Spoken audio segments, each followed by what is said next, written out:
Meus amigos, mais uma vez estou aqui para mandar uma matéria de ajuda. Hoje, minha gente, sobre a Electrolux TF55. Electrolux modelo TF55, gente.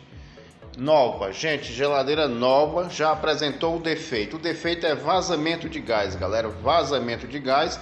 Vocês desculpem aí a questão do escuro que queimou a lâmpada aqui na oficina. E aí, mas dá tudo certo, viu? Então, galera, vazamento de gás, essa geladeira nova já deu vazamento. Gente, o vazamento aonde é? Aqui, nessa parte aqui.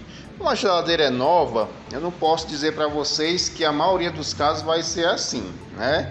Mas o vazamento é no condensador, nessa parte aqui lateral, certo? Então o que você vai fazer? Você vai botar um condensador por trás dela e vai resolver o problema. Valeu?